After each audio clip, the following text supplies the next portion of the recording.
السلام عليكم. اهلا بكم في حلقه جديده من مبتدئ الشطرنج.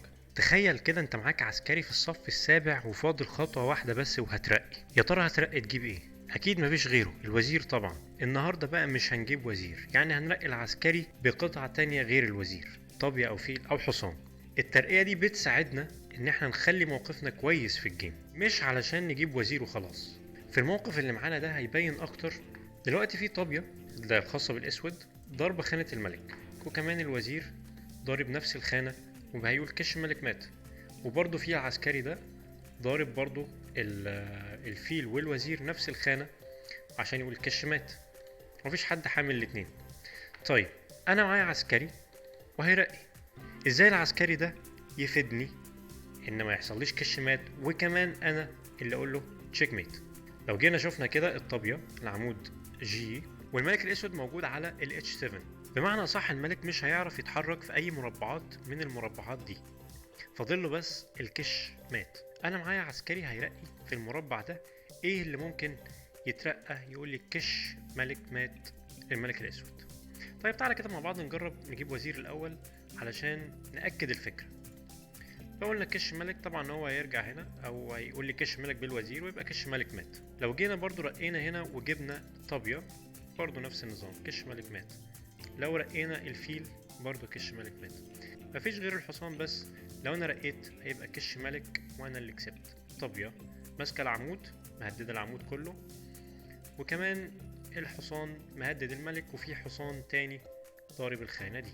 هو ده بالظبط ان احنا هنرقي النهارده العساكر بس مش هنجيب وزير. تعال نشوف الموقف اللي بعد كده. في الموقف ده على طول انا معايا عسكري على الصف السابع وانا عايز ارقي ومفيش غير الملك الاسود بس، فطبعا هرقي بسرعه واجيب وزير. طبعا الموضوع تعادل، الوزير ضارب الخانه دي والخانه دي والخانه دي، والملك مش هيعرف يتحرك في اي خانه. كده الموضوع تعادل وانا كان في ايدي مكسب. طيب تعالى بقى ما نجيبش وزير المره دي ونجيب طابيه. كده انا معايا مكسب. كده الطابية ممكن تتحرك عادي جدا في اي مكان، واقدر بعد كده اكسب الجيم. الموقف اللي بعد كده معايا عسكري في الصف السابع وخلاص هرقي وهجيب وزير. الموضوع تعادل، الملك ملوش اي مكان يتحرك فيه والموضوع تعادل. تعالى بقى نرقي بس مش هنجيب وزير المرة دي، احنا هنجيب الطابية. طبعا خلاص انا في ايدي المكسب بعد ما جبت الطابية. الموقف ده طابية بتقول لي كش ملك وانا معايا عسكري واقدر اكلها وهرقي واجيب وزير. ايه اللي حصل؟ الموضوع تعادل. تعادل وانا كان معايا مكسب. طيب انا هاكل فعلا الطابية بس مش هجيب وزير، انا هجيب طابية ويبقى كده فاضل بس كش ملك مات. انا كده كسبت. الوزير مش دايما بيفيدني في معظم الاوقات، انما الموقف هو اللي بيحكم. في الموقف ده انا لو لقيت جبت وزير دلوقتي الموضوع تعادل، الملك مش عارف يتحرك في اي مكان خالص. طب لو جبت طابية برضو نفس النظام، انا الموضوع تعادل لاني مش هعرف اعمل اي حاجة، لان في عسكريين واقفين ورا بعض وفي عسكري مانع الحركة، وانا احاول احمل عسكري واحاول اكش الملك وهو يحاول يكش الملك الابيض، وهكذا ومش هنخلص ويبقى الموضوع تعادل. انما انا في ايدي مكسب، هرقي واجيب فيل، اقدر اهدد الطابية والملك ما يعرفش يجي هنا ولا يجي هنا، فلازم الملك يتحرك ويبعد عن الطابية وهاكل الطابية بعد كده ويبقى معايا مكسب. الموقف ده لو انا هرقي وهقول انا عايز اجيب وزير طبعا تعادل، هرقي واجيب طابية طبعا تعادل لان الملك كده كده مش هيعرف يتحرك.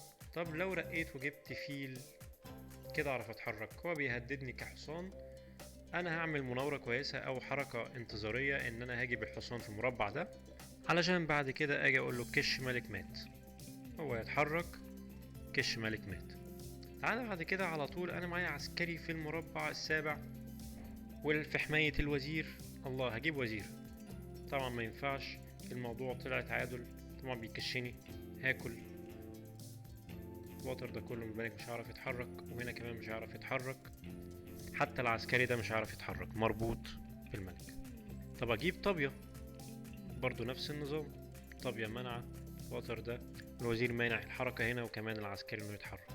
خلاص انا ممكن اجيب فيل، طبعا بعد ما جبت الفيل اقدر بعد كده اكسب بسهولة. طيب انا عندي هنا موقف، المفروض الابيض هو في موقف ضعف شوية، عاوز الموضوع يخلص تعادل.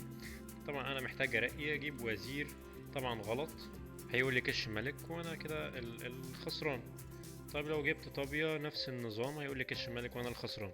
فانا محتاج قطعة تترقى وتقول لي كش ملك الاسود.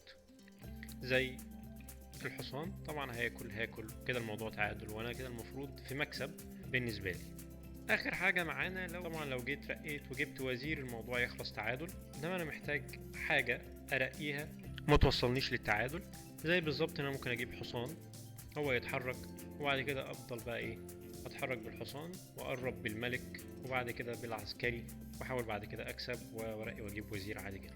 بس كده احنا كده خلصنا. اظن الدرس يعني كان بسيط وسهل جدا، واتمنى ان شاء الله يكونوا استفدتوا منه، واشوفكم في فيديوهات جايه ان شاء الله، وفي امان الله، مع السلامه.